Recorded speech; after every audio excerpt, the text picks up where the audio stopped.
स्वागत है आपका अपने YouTube चैनल जी स्टडी ट्यूटोरियल पर। और मैं जी सिन्हा आपके लिए लेके आया हूँ सिविल कोड के लिए प्लेटफॉर्म वॉल्यूम का जीके जीएस का प्रैक्टिस सेट। तो चलिए वीडियो शुरू करते हैं। वीडियो शुरू करने से पहले अगर आपने चैनल को सब्सक्राइब नहीं किया तो सब्सक्राइब कर ले, वीडियो लाइक कर दे और हाँ जितना ज़्यादा से ज़्यादा हो सके शेयर कर दे ताकि वीडियो और भी लोगों तक पहुँच सके। तो चलिए बिना किसी देरी के वीडियो शुरू करते हैं आज के पहले प्रश्न के साथ। डैश वनों की कटाई के लिए जिम्मेदार प्रमुख कारकों में से एक है। डैश वनों की कटाई के लिए जिम्मेदार प्रमुख कारकों में से एक है। तो इसका सही जवाब है ऑप्शन डी यानी कृषि। विश्व का सबसे बड़ा कॉफी उत्पादक देश कौन सा है? विश्व का सबसे बड़ा कॉफी उत्पादक देश कौन सा है? तो इसका सही जवाब है ऑप्शन डी यानी ब्राजील। भारत के उच्चतम न्यायालय की प्रथम महिला न्यायाधीश कौन थी? भारत के उच्चतम न्यायालय की प्रथम महिला न्यायाधीश कौन थी? तो इसका सही जवाब है ऑप्शन डी यानी एम फातिमा बीबी।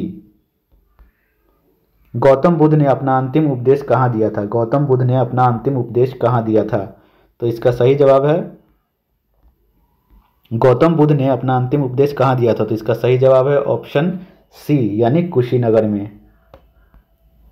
दिल्ली सल्तनत का शासक जो दिल्ली से अपनी राजधानी एक ऐसे शहर ले गया जिसे बाद में आगरा नाम से जाना गया। दिल्ली सल्तनत का शासक जो दिल्ली से अपनी राजधानी एक ऐसे शहर में ले गया जिसे बाद में आगरा नाम से जाना गया। तो इसका सही जवाब है ऑप्शन बी यानी Sikandar Lodi. Home rule league की स्थापना कब हुई? होम रूल लीग की स्थापना कब हुई? तो इसका सही जवाब है ऑप्शन बी यानी प्रथम विश्व युद्ध के समय।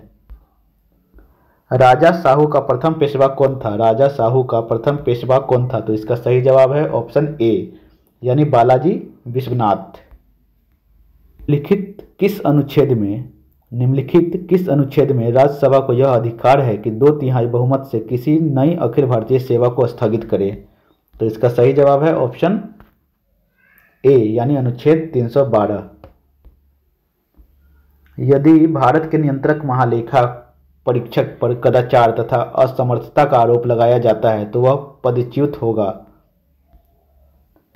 यदि भारत के नियंत्रक महालेखा परीक्षक पर कदाचार तथा असमर्थता का आरोप लगाया जाता है तो वह पदच्युत होगा। तो इसका सही जवाब है ऑप्शन ए यानी संसद के दोनों सदनों के समावेदन पर। अरब सागर और फारस की खाड़ी जुड़े हुए हैं। अरब सागर और फारस की खाड़ी जुड़े हुए हैं। तो इसका सही जवाब है ऑप्शन बी यानी हार्मुज जलद मरुमध्य से। हार्मुज जलद मरुमध्य से। किस स्थान को समुद्रपुत्र कहते हैं? किस स्थान को समुद्रपुत्र कहते हैं? तो इसका सही जवाब है ऑप्शन सी यानी गंगा सागर को समुद्रपुत्र कहते हैं। राष्ट्रीय प्रसारण दिवस किस तिथि को मनाया जाता है? राष्ट्रीय प्रसारण दिवस किस तिथि को मनाया जाता है? तो इसका सही जवाब है ऑप्शन डी यानी 23 जुलाई को मनाया जाता है। अनिवार्य रक्षा सेवा विधेयक 2021 को राष्ट्रपति की मंजूरी किस महीने में प्राप्त हुई थी? अनिवार्य रक्षा सेवा विधेयक 2021 को राष्ट्रपति की मंजूरी किस महीने में प्राप्त हुई थी? तो इसका सही जवाब है ऑप्शन बी यानी अगस्त 2021 में।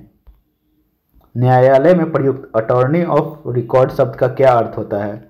न्यायालय में प्रयुक्त अटॉर्नी ऑफ रिकॉर्ड शब्द का क्या अर्थ होता है? तो इसका सही जवाब है ऑप्शन ए यानी किसी केस में मुवक्किल के वकील का नाम।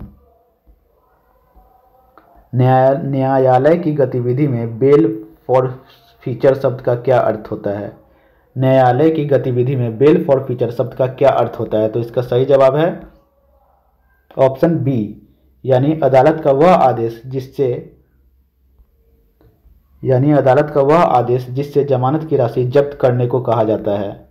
यानी ऑप्शन बी सही जवाब है।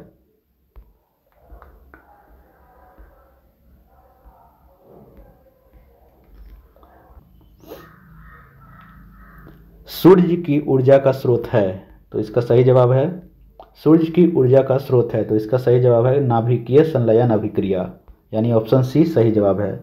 डैश जंतुओं का सबसे बड़ा समूह है। डैश जंतुओं का सबसे बड़ा समूह है। तो इसका सही जवाब है ऑप्शन ए यानी ऑर्थोपोडा जंतुओं का सबसे बड़ा समूह है। संगमरमर चिप्स पर तनु हाइड्रोक्लोरिक एसिड की क्या क्रिया होती है? संगमरमर चिप्स पर तनु हाइड्रोक्लोरिक एसिड की क्या क्रिया होती है? तो इसका सही जवाब है ऑप्शन ए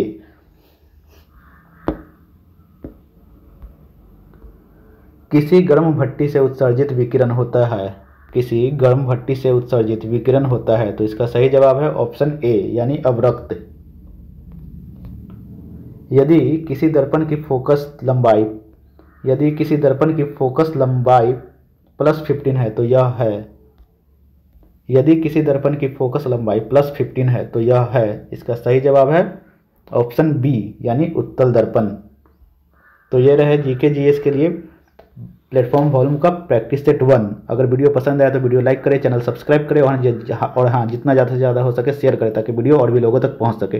तो चलिए मिलते हैं अगले वीडियो में। जय हिंद, जय भारत।